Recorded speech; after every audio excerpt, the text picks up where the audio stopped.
Micaiah Wilson, 10, was gunned down July 16 near a Northeast D.C. playground on 53rd Street. Courtesy NBC Washington, a crew had planned the shooting that resulted in the death of 10-year-old Micaiah Wilson in Northeast D.C., newly released court documents detailed. The documents also unveiled long-standing disputes between D.C. neighborhoods, including the one where Wilson was killed. Investigators found 76 shell casings in the Clay Terrace neighborhood following the July 16 attack, which began and ended in fewer than 10 seconds.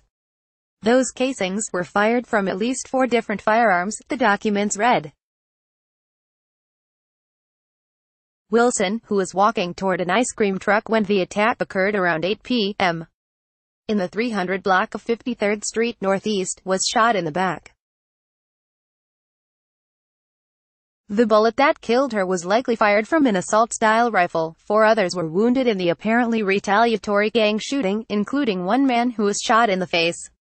According to the documents, an unnamed source told police that the crew had not intended to shoot Wilson. Quentin Michaels and Quan Thomas, of Southeast D.C., are both in custody, charged with felony murder while armed. Police are still seeking 4 others. Investigators contend that Michaels himself was not one of the 4 gunmen seen on surveillance camera footage. Rather, they contend that he recruited shooters, based on text messages recovered from his iPhone. In one text exchange, Thomas mentioned that he had to check in with his probation officer.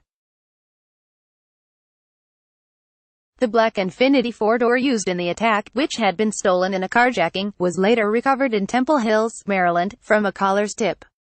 A casing was found in the car, authorities said, as were plastic gloves, which witnesses had reported seeing on the gunman. DNA was recovered as well. That was linked to a man who has not been charged in the attack. Police said he sold the stolen car to gang members. Both Michaels and Thomas have histories. Michaels, who turned himself in Monday, has prior robbery charges. Thomas, who was arrested Saturday, was on probation after pleading guilty to armed robbery. Earlier, in May, the pair were both charged with drug offenses in Prince George's County, Maryland, after police found cash and a pound of marijuana in their car. WTOP's Megan Claherty contributed to this report. Like WTOP on Facebook and follow at Top on Twitter to engage in conversation about this article and others. Copyright 2018 WTOP. All rights reserved. This website is not intended for users located within the European Economic Area.